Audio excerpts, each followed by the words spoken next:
الحمدللہ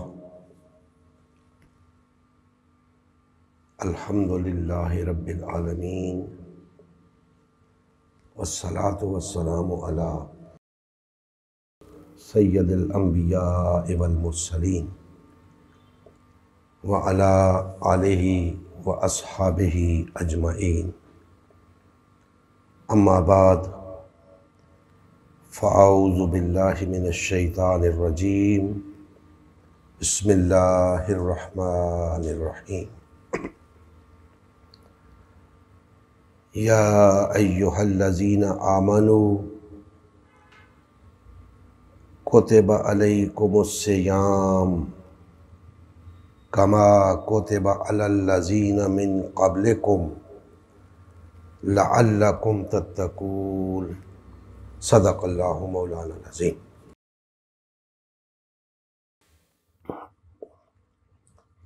محترم مسلمان بھائیوں، اللہ جل مجدہ کا لاکھ لاکھ احسان ہے جس نے ہمیں رمضان المبارک کی یہ سعید ساعت نصیب فرمائی۔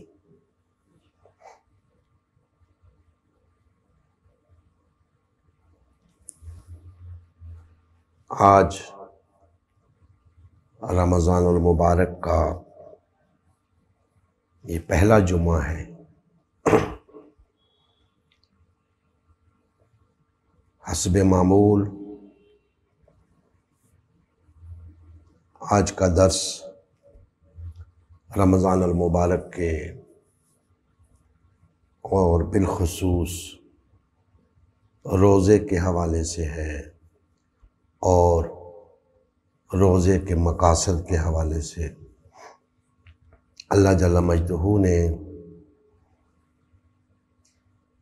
ارشاد فرمایا، اے دعوی ایمان رکھنے والوں، اے صاحبان ایمان، تم پر روزے فرض کر دیے گئے ہیں جیسا کہ تم سے پہلے لوگوں پر فرض کیے گئے تھے، تاکہ تم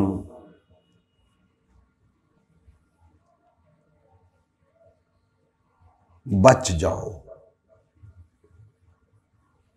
تاکہ تم باز آ جاؤ، تاکہ تم پرہیزگار بن جاؤ، تاکہ تم اللہ کا ڈر رکھنے والے بن جاؤ۔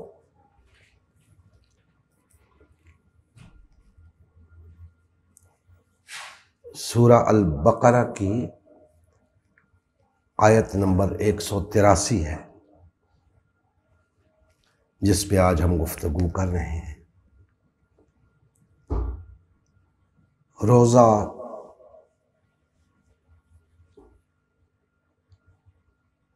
شرعی لحاظ سے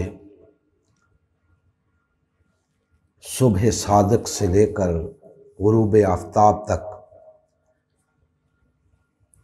بھوکا پیاسا رہنا اور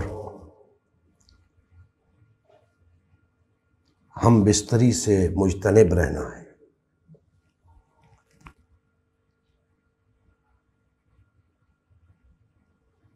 لیکن اس کے مقاصد جہاں تک ان کے احاطے کا تعلق ہے تو میں یہ تو نہیں کہوں گا کہ روزہ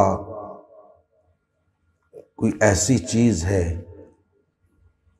کہ جس سے انسان کے اندر تقویٰ پیدا ہو جاتا ہے، لیکن یہ ضرور ہے کہ تقویٰ کے حصول کے لیے روزہ ایک بہترین عمل ہے۔ ورنہ تقوی ایک ایسی جامع اصطلاح ہے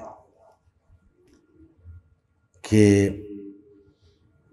یوں سمجھ لیں کہ پورے دین کا احاطہ کیے ہوئے ہے، یعنی دین کے مقاصد میں سے ایک بڑا مقصد تقوی کا حصول ہے۔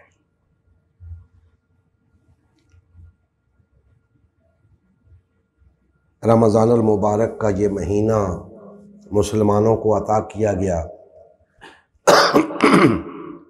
تاکہ مسلمان مہینے بھر کے روزے رکھیں اور تقوی پیدا کرنے کے قابل ہو جائیں۔ گویا اپنے اندر تقوی پیدا کرنے کا ایک ذریعہ ہے روزہ، اور یہ ایسی عبادت ہے کہ جو محض ہم پر ہی فرض نہیں کی گئی بلکہ یہ گزشتہ امتوں پر بھی فرض تھا۔ تو ایک ایسی عبادت جو شروع سے لے کر آج تک دین کا حصہ رہی، اس کی اہمیت سے انکار نہیں کیا جا سکتا۔ اس کے اندر کیا حکمت پوشیدہ ہے اس سے انکار نہیں کیا جا سکتا۔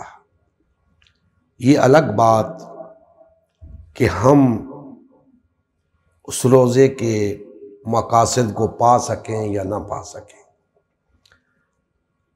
اس آیہ مقدسہ کے اندر جو ایک بات بیان فرمائی گئی کہ اس روزے کا مقصد یہ ہے، تم پر رمضان کے روزے فرض کرنے کا مقصد یہ ہے کہ تم تقوی والے بن جاؤ۔ تقوی بنیادی طور پر دو مفاہیم میں بیان کیا جاتا ہے۔ ایک تو اس مفہوم میں کہ تقوی سے مراد ہے بچنا، باز رہنا، کس سے؟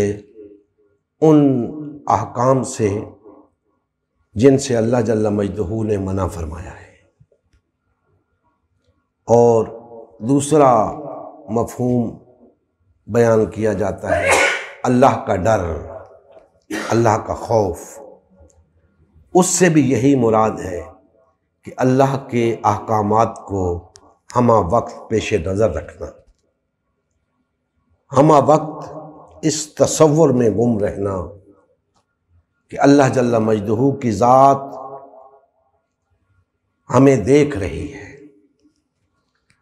ہم کوئی ایسا کام نہیں کر سکتے جو اس کی نگاہوں سے پوشیدہ ہو، لہٰذا ہمہ وقت اس تصور کو اپنے اوپر غالب رکھنا کہ اللہ ہمیں دیکھ رہا ہے، یہ ہے اللہ کا ڈر، اللہ کا خوف اپنے دل میں رکھنا۔ اس کے بعد تقوی ایک ایسی چیز ہے کہ اس کا تعلق دل کے ساتھ ہے۔ یہ دل کی ایک کیفیت ہے تقوی، جو ایسی صورت میں ظاہر ہوتی ہے کہ بندہ اپنے رب کے احکامات پر عمل پیرا ہوتا ہے، اوامر کی پابندی کرتا ہے، نواہی سے بچتا ہے۔ تقوی اسے ہمہ وقت اللہ کی طرف رجوع کیے رکھنے کا پابند بناتا ہے۔ متقی انسان ہر حال میں گناہوں سے بچتا ہے، ان چیزوں سے بچتا ہے جن سے اللہ جل مجدہ نے منع فرمایا ہے، ہمہ وقت وہ اللہ کے احکامات کو پیش نظر رکھتا ہے اور اس بات سے ڈرتا ہے کہ کہیں اللہ کی نافرمانی نہ ہو جائے۔ تو دوستان محترم، یہ تقوی ہماری زندگی کا ایک اہم جز ہے۔ تقوی کے حصول کے بغیر دینداری کا کوئی تصور نہیں ہے۔ دینداری تقوی کے بغیر محض ایک دھوکہ ہے، محض ایک دکھاوا ہے، محض ریاکاری ہے، کیونکہ دین کی روح تقوی ہے۔ اگر وہ نہیں تو پھر دین محض ڈھکوسلا ہے، پھر اس کی کوئی حقیقت نہیں۔ تو گویا دین ہمارے اندر تقوی پیدا کرنا چاہتا ہے۔ دین چاہتا ہے کہ ہم ایسے بن جائیں کہ ہم سے کسی کو کوئی تکلیف نہ پہنچے، ہم کسی کو کوئی گزند نہ پہنچائیں، ہم کسی کے ساتھ ظلم نہ کریں، زیادتی نہ کریں، دوسروں کے حقوق ادا کریں۔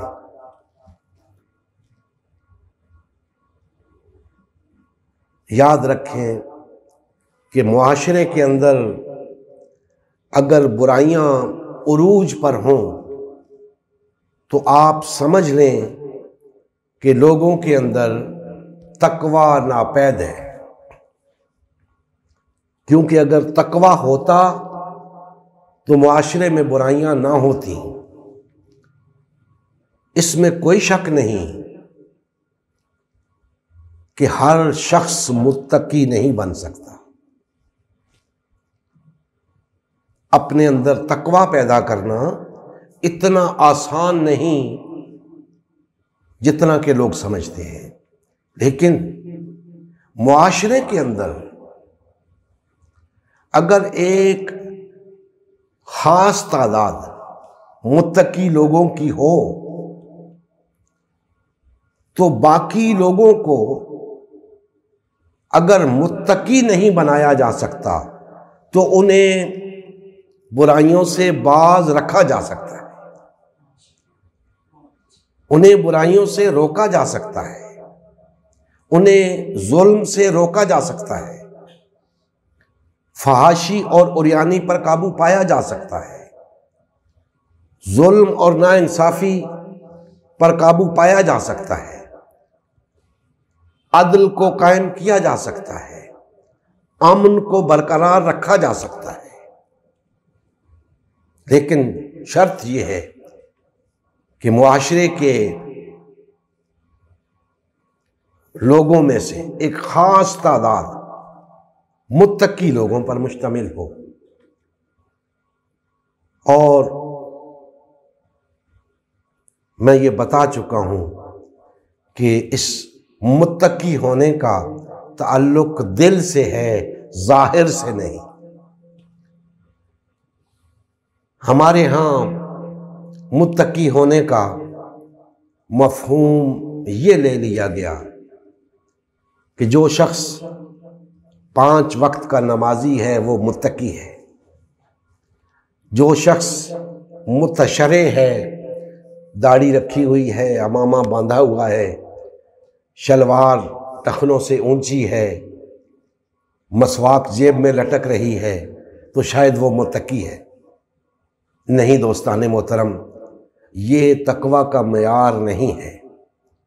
تقوی کا تعلق ظاہر سے ہے ہی نہیں، تقوی کا تعلق باطن سے ہے، دل سے ہے۔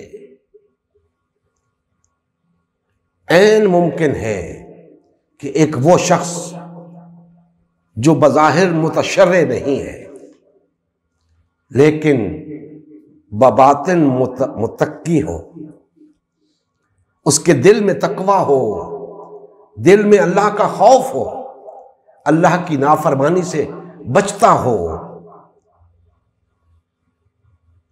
اور وہ لوگ جو بظاہر متشرع نظر آتے ہیں، عین ممکن ہے کہ ان کے دل بغض، حسد اور کینے سے بھرے ہوئے ہوں، وہ محض لوگوں کو دکھانے کے لیے دیندار نظر آنا چاہتے ہوں، لہذا ظاہر کو دیکھ کے کسی کو متقی نہیں کہا جا سکتا۔ متقین دل سے متقی ہوتے ہیں، دل سے اللہ سے ڈرنے والے ہوتے ہیں، اللہ کا خوف اپنے دل میں رکھتے ہیں۔ تو جب معاشرے کے اندر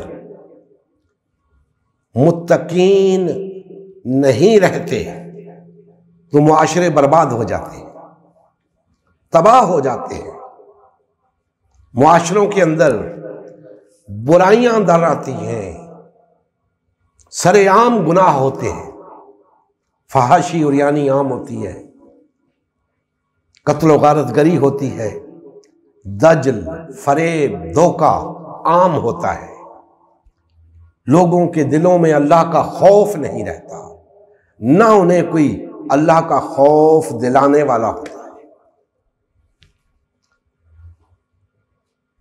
تو دین ہم سے تقاضا کرتا ہے کہ ہم تقوی اختیار کرنے والے بن جائیں، متقی بن جائیں، اللہ سے ڈرنے والے بن جائیں، اور ہم اس وقت تک متقی نہیں بن سکتے جب تک ہم اپنے دلوں کو صاف نہیں کر لیتے، دلوں کے اندر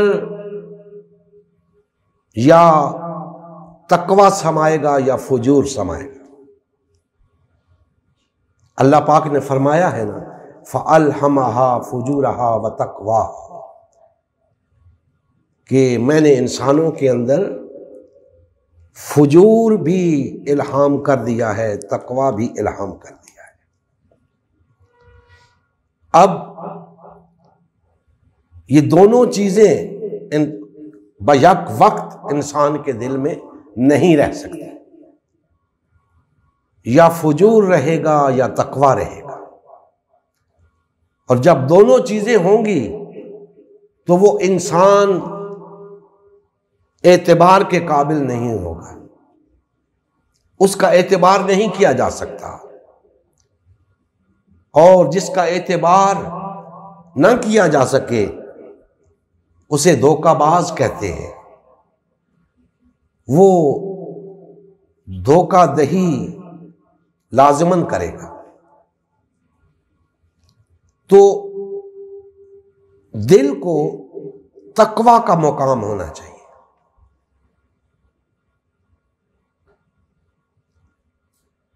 تقوی جب دل کے اندر پیدا ہو جائے گا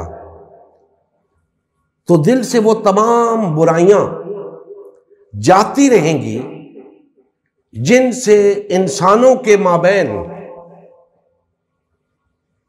اختلاف پیدا ہوتے ہیں، انسانوں کے مابین جھگڑے پیدا ہوتے ہیں، لڑائیاں ہوتی ہیں، ایک دوسرے کا حق غصب کیا جاتا ہے، ایک دوسرے پر زیادتی کی جاتی ہے، ظلم کیا جاتا ہے ایک دوسرے پر۔ وہ چیزیں ختم ہوں گی۔ آج معاشرے کے اندر تقوی کی کمی ہے، یہی وجہ ہے کہ سب کے دل پھٹے ہوئے ہیں،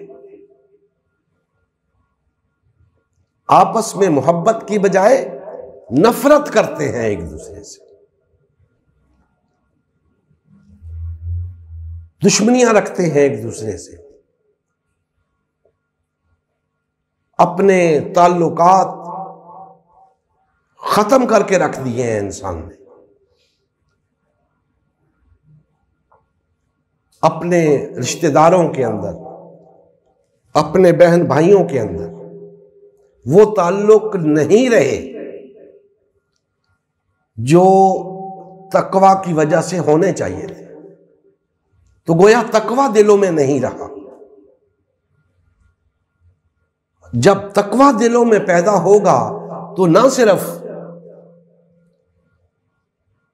اپنے رشتہ داروں کے ساتھ، بہن بھائیوں کے ساتھ، ماں باپ کے ساتھ ایک اچھا تعلق پیدا ہوگا، بلکہ معاشرے کے اندر تمام انسانیت کے درمیان ایک ربط پیدا ہوگا، ایک دوسرے کے ساتھ ہمدردی پیدا ہوگی، ایک دوسرے کے لیے خیر خواہی پیدا ہوگی، ایک دوسرے کے لیے محبت پیدا ہوگی، ایک دوسرے کے لیے بغض، حسد اور کینے کا خاتمہ ہوگا،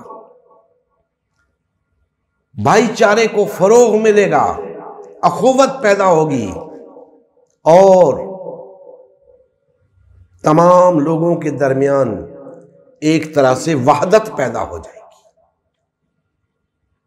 جب لوگ اپنے مفادات پر دوسرے کے مفاد کو ترجیح دیں گے تو پھر محبت پیدا ہوگی، لیکن جب اپنے مفادات کو ترجیح دیں گے تو پھر ٹکڑے ٹکڑے ہو جائیں گے، پھر نفرتیں پیدا ہوں گی، ایک دوسرے سے بغض اور حسد پیدا ہوگا، دشمنی پیدا ہوگی، اور یہ آج ہو چکا ہے۔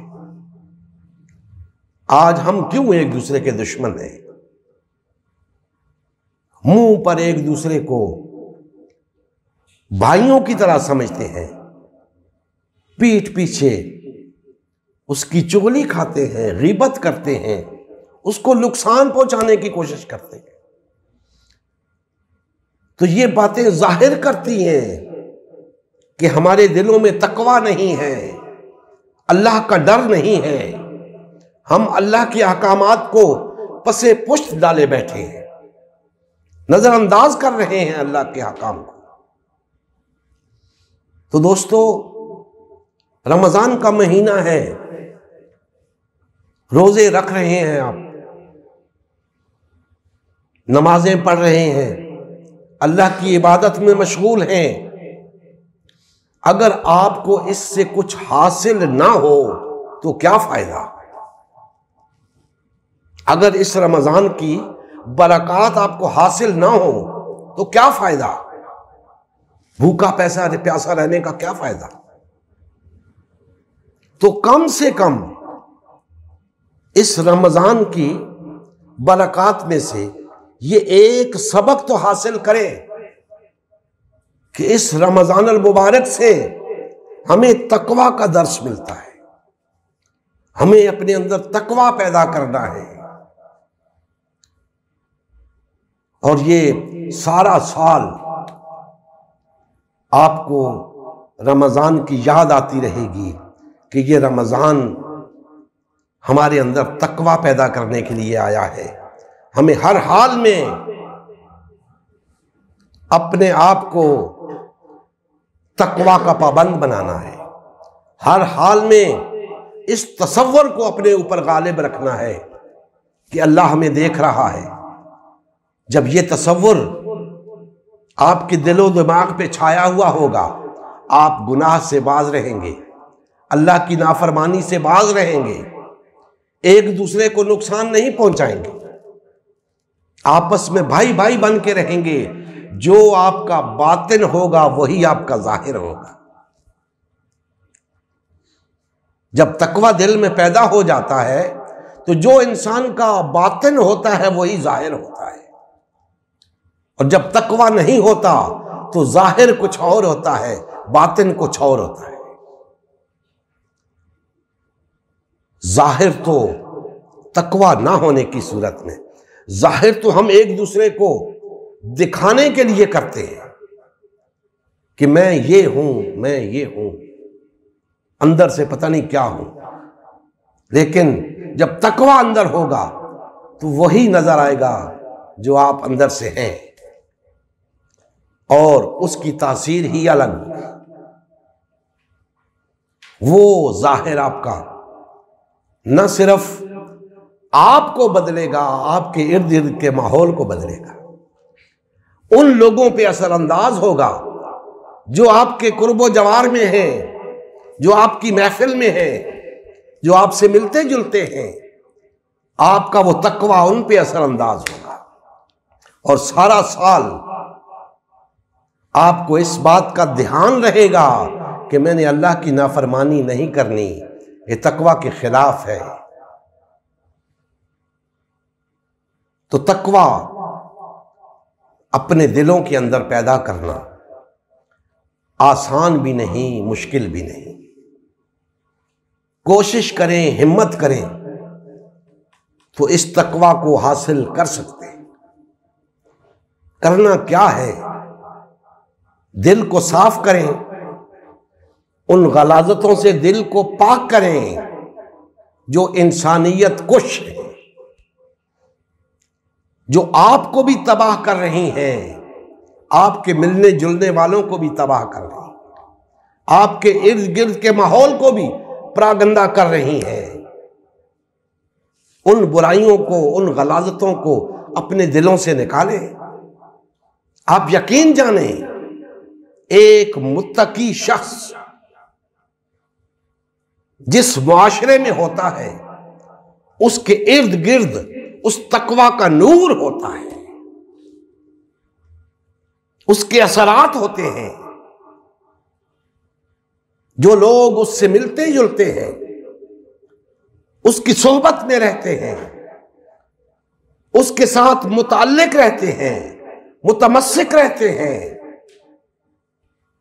وہ بھی اس تقوی سے ضرور متاثر ہوتے ہیں۔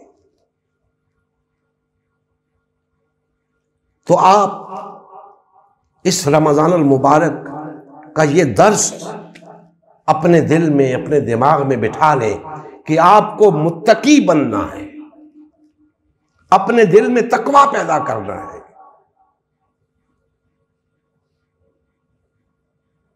صرف لوگوں کو دکھانے کے لیے دیندار نہیں بننا، اللہ کو بتانے کے لیے دیندار بننا ہے، اللہ کی بارگاہ میں کامیاب ہونے کے لیے دیندار بننا ہے۔ اور اس کا طریقہ فقط یہ ہے کہ آپ دلوں میں اللہ کا ڈر پیدا کر لیں، اللہ کی نافرمانی سے بچنے والے بن جائیں، گناہوں سے پرہیز کرنے والے بن جائیں۔ دوستان محترم، تقوی کا تعلق زندگی کے ہر شعبے کے ساتھ ہے۔ یہ محض اس لیے نہیں کہ چند لوگ متقی بن کے معاشرے میں بیٹھ رہے ہیں، نہیں، ان متقین کی بہت بڑی ذمہ داری ہے۔ اس معاشرے کے اندر معاشرے کی اصلاح کا کام ان متقین کی ذمہ داری ہے۔ بے راہ روی کا شکار معاشرہ تباہ نہ ہو جائے، اس کو بچانے کی ذمہ داری متقین کی ہے۔ محض اپنے اندر تقوی پیدا کر لینا کافی نہیں، اس تقوی کے ثمرات معاشرے کے اندر نظر آنے چاہیے۔ اگر چند لوگ معاشرے کے اندر متقی بن بھی جائیں تو کیا ہوگا؟ اکثریت تو پھر بھی فسق و فجور میں مبتلا ہوگی۔ ان چند متقین کی ذمہ داری یہ ہے کہ اس معاشرے کو بدلنے کے لیے ایڑی چوٹی کا زور لگا دیں۔ ان کے متقی ہونے کا تقاضا یہ ہے کہ اب اس معاشرے کو بدلیں۔ جو لوگ برضا و رغبت تقوی اختیار کرنا چاہتے ہیں ان کے لیے ویسے ان کی تربیت کریں، اور جو لوگ تقوی کی طرف نہیں آنا چاہتے، اللہ کا باغی بنا رہنا چاہتے ہیں، اللہ سے سرکشی کر رہے ہیں، انہیں روکنے کے لیے بھی اقدامات کریں۔ اور اس کے لیے دوستان محترم، معاشرے کی باغ ڈور، معاشرے کی لگام اگر فاسق اور فاجر لوگوں کے ہاتھ میں ہوگی تو معاشرہ متقی نہیں بن سکتا۔ پورے معاشرے کو تقویٰ کی لپیٹ میں لینے کے لیے، تمام لوگوں کو متقی بنانے کے لیے، یا کم از کم انہیں اللہ کی نافرمانی سے باز رکھنے کے لیے لازم ہے کہ اس معاشرے کی باغ ڈور متقین کے ہاتھ میں ہو، ورنہ متقی ہونے کا کوئی مقصد نہیں، متقی ہونے کا کوئی فائدہ نہیں۔ آج معاشرے کی ڈور متقین کے ہاتھ میں نہیں ہے۔ یہی وجہ ہے کہ پورا معاشرہ فسق و فجور میں مبتلا ہے، ہر طرف ظلم اور زیادتی ہے، فحاشی اور عریانی ہے، دجل ہے، فریب ہے، دھوکہ دہی ہے، ریاکاری ہے، دین کے نام پہ کاروبار ہے، دین کو اپنے مفاد کے لیے استعمال کیا جاتا ہے، دین کے نام پر گروہ بندی ہے، تفرقہ ہے، پارٹی بازی ہے۔ یہ سب چیزیں تقویٰ کے خلاف ہیں۔ اگر تقویٰ ہو تو یہ سب کچھ نہ ہو۔ بڑے بڑے دیندار ہونے کے دعوے دار معاشرے میں موجود ہیں، لیکن تقویٰ کی کمی ہے، تقویٰ نہیں ہے۔ لوگ ان دینداروں کو، ان عبادت گزاروں کو، ان زاہدوں کو اللہ کے مقرب سمجھتے ہیں، لیکن ان کے اندر بھی تقویٰ نہیں ہے۔ تقویٰ وہ چیز ہے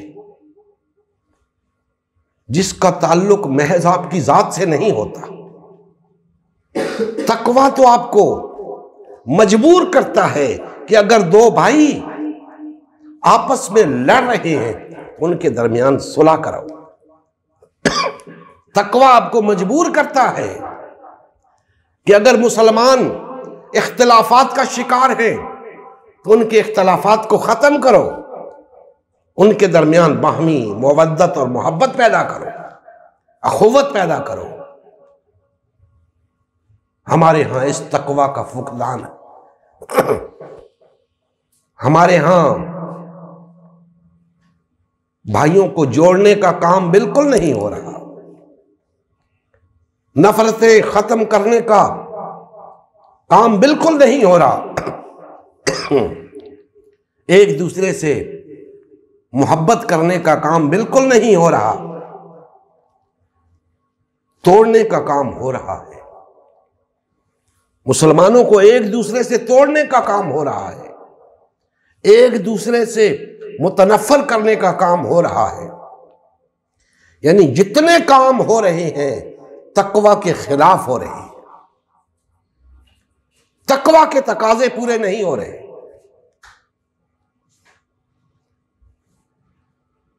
تقویٰ تو ہم سے تقاضا کرتا ہے کہ ہم سب بھائی بھائی بن کے رہیں، ایک دوسرے کے دکھ درد میں شریک ہوں،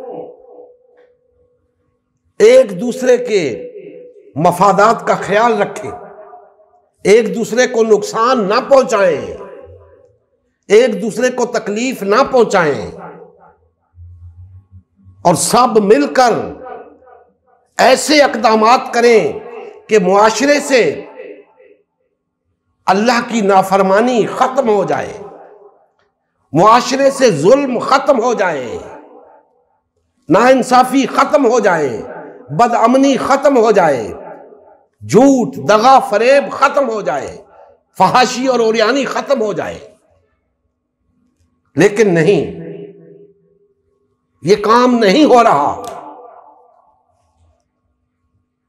ہم یہ سمجھے بیٹھے ہیں کہ ہر شخص اگر اپنی اصلاح کر لے تو یہ سب کچھ ختم ہو جائے گا۔ دوستان محترم، ایسا نہیں ہوگا، نہ آج تک ایسا ہوا، نہ قیامت تک ایسا ہوگا کہ ہر شخص اصلاح یافتہ ہو جائے، ایسا نہیں ہو سکتا۔ اکثریت ہمیشہ اللہ کی نافرمان رہی ہے، اللہ سے دور رہی ہے، اسے تقوی پیدا کرنے کا ماحول ہی میسر نہیں آتا، اسے مواقع ہی میسر نہیں آتے۔ آج جتنی کوشش بزام خیش لوگوں کو متقی بنانے پر ہو رہی ہے، اس سے زیادہ کوشش بے راہ روی تک لے جانے کے لیے ہو رہی ہے۔ تو آپ کیسے مقابلہ کریں گے؟ میں نے بتایا کہ معاشرے کی باغ ڈور فاسق اور فاجر لوگوں کے ہاتھ میں ہے، ان کی کوششیں لوگوں کو بے راہ روی کی طرف لے جانے کی ہے، تو آپ کی کوششیں اس کے مقابلے میں کیا حیثیت رکھتی ہیں؟ جب تک کہ آپ کے پاس وہ باغ ڈور نہ آ جائے۔ تو اب تقوی کا تقاضا تو یہ ہے کہ معاشرے کے اندر جو لوگ اللہ کا خوف اپنے دلوں میں رکھتے ہیں، اللہ کی نافرمانی سے ڈرتے ہیں، ان سب کو ایک ہو جانا چاہیے۔ یعنی تمام لوگوں کے اندر نہ صحیح،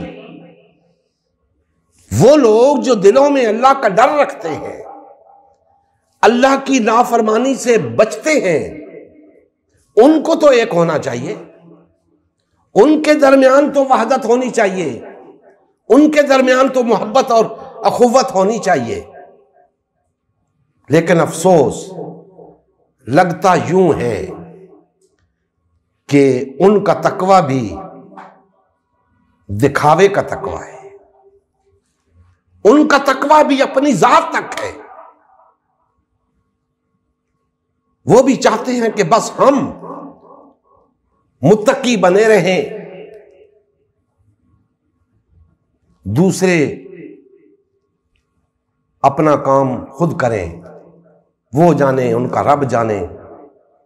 دوستان محترم، ایسا نہیں، آپ متقی ہو نہیں سکتے جب تک آپ دوسرے کے لیے بھی وہی نہ چاہیں جو اپنے لیے چاہتے ہیں۔ اگر آپ ایک جماعت کے اندر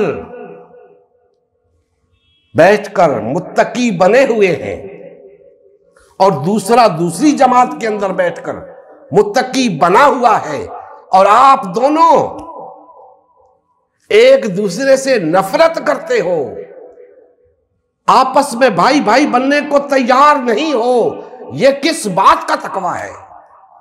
یہ کیسی دینداری ہے؟ یہ کیسا اللہ سے ڈرنا ہے؟ یہ کیسا اللہ کی نافرمانی سے بچنا ہے کہ تم بھی متقی ہونے کے دعوے دار، تم بھی متقی ہونے کے دعوے دار، لیکن ایک دوسرے سے متنفر ہو، اور محض دو نہیں ہو، تیسرا بھی ہے، چوتھا بھی ہے، پانچواں بھی ہے، چھٹا بھی ہے، سب اپنی اپنی جگہ متقی ہو، اللہ کا ڈر اپنے دلوں میں رکھتے ہو، اللہ کی نافرمانی سے بچتے ہو، لیکن تمہیں یہ نافرمانی نظر نہیں آتی کہ تم سب الگ الگ ہو، ایک دین کے پیروکار ہو، ایک اللہ کے بندے کہلاتے ہو، لیکن ایک دوسرے سے کٹے ہوئے ہو، ایک دوسرے سے نفرت کرتے ہو، بھائی بھائی بننے کے لیے تیار نہیں ہو۔ باخدا یہ بات تقوی کے خلاف ہے، تقویٰ یہ ہے کہ تم سب،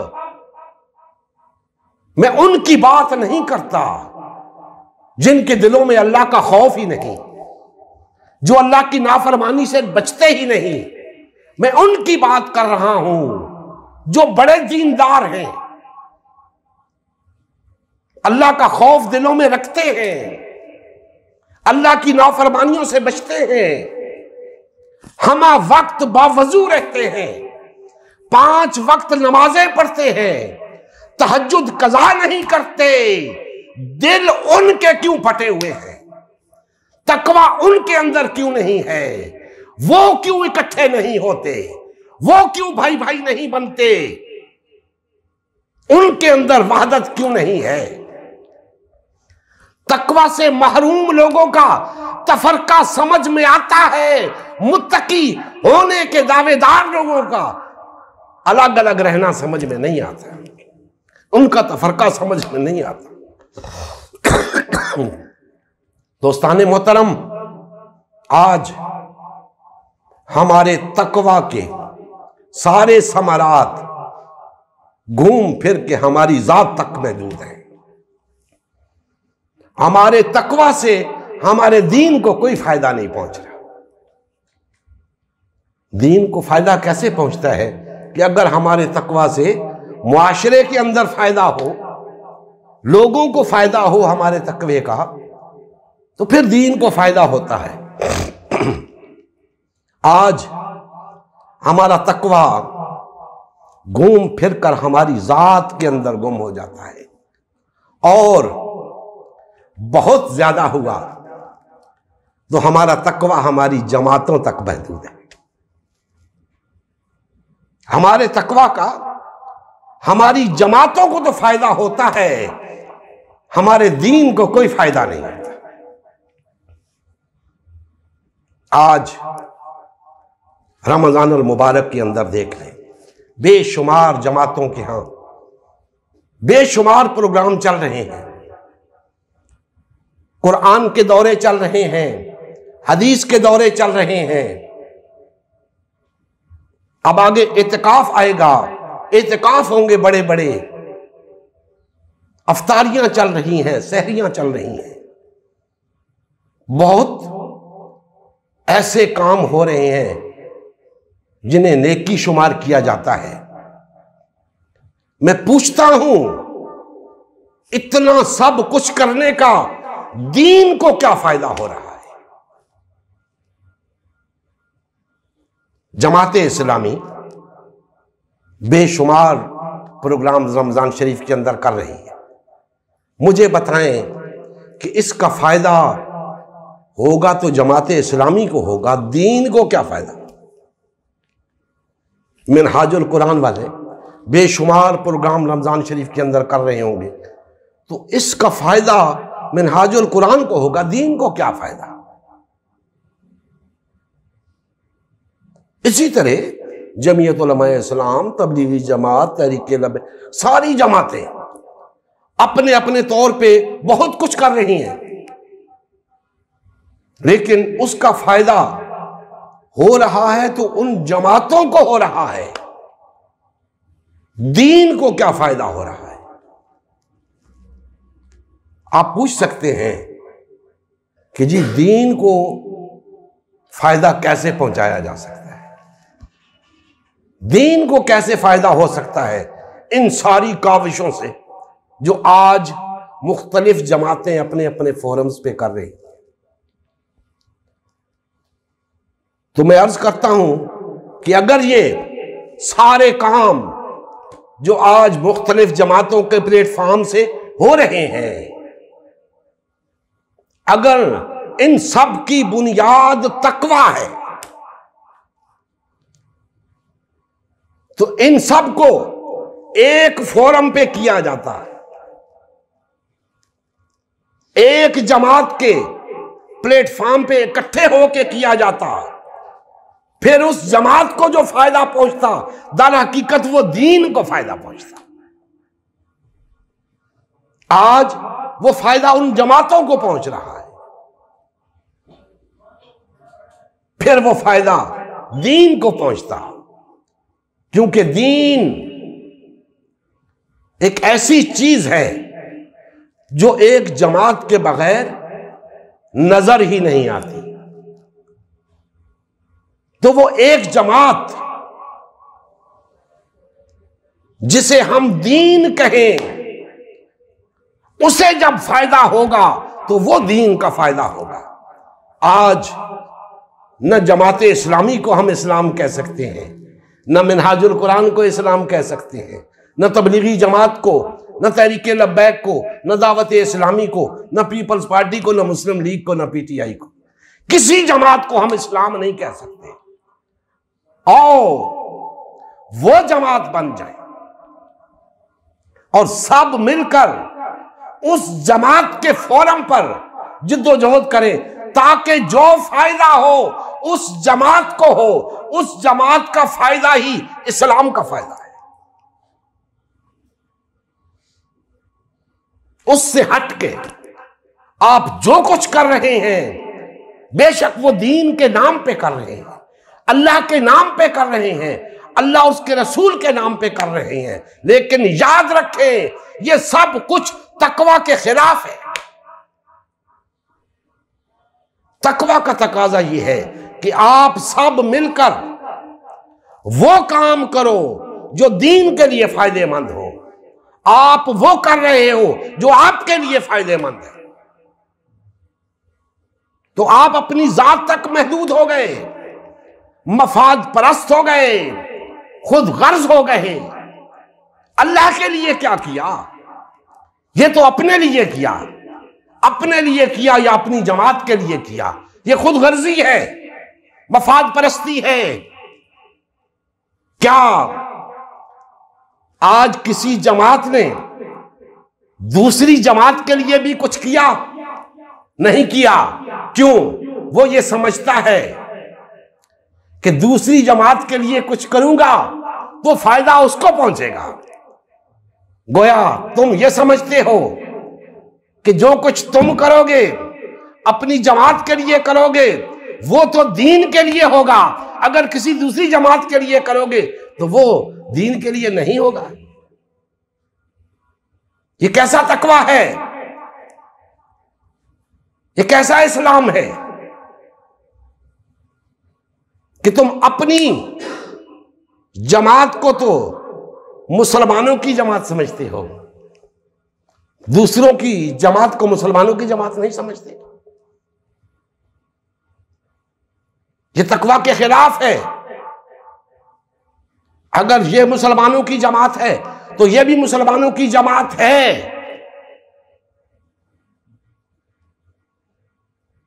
اگر تم اس جماعت کے لیے کچھ کرتے ہو تو وہی اس جماعت کے لیے بھی کر کے دکھاؤ.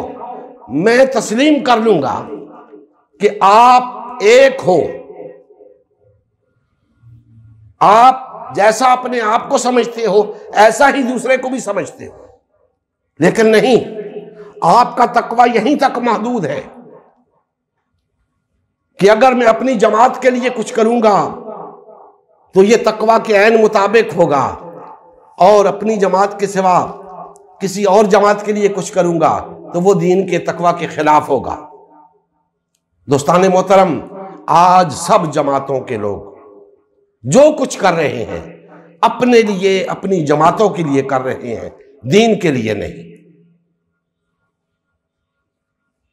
تقویٰ تب ہوگا جب سب دین کے لیے کچھ کریں گے.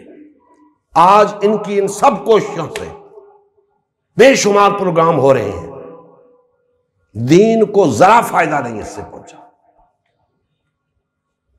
اقتدار پھر انہی لوگوں کے پاس ہے جو آج اس کرسی کے لیے لڑ رہے ہیں، مر رہے ہیں. اور یہ مسلمان یہاں تقسیم بیٹھے ہیں، یہ ایک دوسرے کے خلاف ہوئے ہیں، اور بڑے بڑے دیندار لوگ ایک دوسرے کے خلاف ہوئے بیٹھے ہیں. دوستان محترم، رمضان المبارک کی یہ گھڑیاں ہمیں سارا سال یاد دلاتی رہیں گی کہ یہ رمضان آپ کے اندر تقویٰ پیدا کرنا چاہتا ہے، آپ کو ایسا بنانا چاہتا ہے کہ آپ معاشرے کے لیے مفید بن جائیں، آپ معاشرے کے ایسے افراد بن جائیں جو اپنی تقویٰ پر مبنی جد و جہد کے ذریعے معاشرے کی باغ ڈور سنبھال لیں۔ معاشرے کی باغ ڈور متقی لوگوں کے پاس ہونی چاہیے، اس کے لیے جد و جہد، متقی لوگوں کی جد و جہد، جن کے دلوں کے اندر اللہ کا خوف ہو، اللہ کی نافرمانی سے بچتے ہیں۔ تو دوستان محترم، یہ روزہ ہمارے اندر تقویٰ پیدا کرنا چاہتا ہے۔ ہماری کوشش یہ ہونی چاہیے کہ پورا سال، باقی ماندہ سال، ہم وقت اس تصور کو اپنے اوپر غالب رکھیں کہ اللہ ہمیں دیکھ رہا ہے، ہمیں اللہ کی نافرمانی سے بچنا ہے، اللہ کا ڈر اپنے دلوں میں رکھنا ہے، اللہ کا خوف اپنے دلوں میں رکھنا ہے، اور اسی ڈر اور خوف کو پیش نظر رکھ کر ایک دوسرے سے محبت کرنی ہے، رشتہ اخوت میں منسلک ہونا ہے، وحدت اختیار کرنی ہے، اور وحدت اختیار کر کے غلبہ دین حق کی بحالی کے لیے جد و جہد کرنی ہے، اور اس روئے زمین کے اوپر اللہ کے دین کو غالب کرنا ہے۔ اللہ جل مجدہ ہمارے حال پہ رحم فرمائے اور ہمارے دلوں کو تقویٰ کا مرکز بنائے۔ وما علینا الا البلاغ المبین۔ صلی اللہ علیہ وآلہ وسلم کی زندگی کا مقصد غلبہ دین اسلام تھا۔ اس مقصد کے حصول کے لیے امت مسلمہ کی تشکیل ہوئی۔ امت مسلمہ نے نبی کریم صلی اللہ علیہ وآلہ وسلم کی سیادت و قیادت میں اسلام کو غالب و نافذ کیا۔ جب تک امت مسلمہ میں وحدت رہی، اسلام کا غلبہ برقرار رہا۔ جیسے ہی امت مسلمہ میں تفرقہ رونما ہونا شروع ہوا، یعنی پارٹی بازی شروع ہوئی، اسلام کا غلبہ جاتا رہا۔ آج غلبہ دین اسلام کی بحالی کی واحد صورت امت مسلمہ کی تشکیل نو ہے۔ الحمدللہ ہم نے غلبہ دین اسلام کی بحالی کے لیے اللہ کے رسول کی جماعت امت مسلمہ کو بحال و فعال کرنے کا بیڑا اٹھایا ہے۔ یہ ہمارا ہی نہیں، ہر کلمہ گو کا اولین فریضہ ہے کہ ہر قسم کے باطل اور طاغوتی نظام کے خلاف اٹھ کھڑا ہو، اور غلبہ دین اسلام کی بحالی کے لیے فرقہ واریت اور پارٹی بازی سے کنارہ کش ہو کر صرف اور صرف امت مسلمہ کو بحال و فعال کرنے میں اپنا تن من دھن لگائے۔ اس مشن کا حصہ بن کر اپنا فرض منصبی ادا کیجیے، حق مسلمانی ادا کیجیے۔ مزید تفصیل کے لیے ہمارا یوٹیوب چینل امت مسلمہ سبسکرائب کریں۔ ہمارا فیس بک پیج امت مسلمہ کی تشکیل نو لائک کریں۔ اس پیغام کو زیادہ سے زیادہ شیئر کریں۔ سوال و جواب یا فیڈ بیک کے لیے ہمارا واٹس ایپ گروپ یا میسنجر گروپ جوائن کریں، یا اس نمبر پر رابطہ کریں۔ نمبر اور تمام لنکس ڈسکرپشن میں بھی موجود ہیں۔ جزاک اللہ خیر۔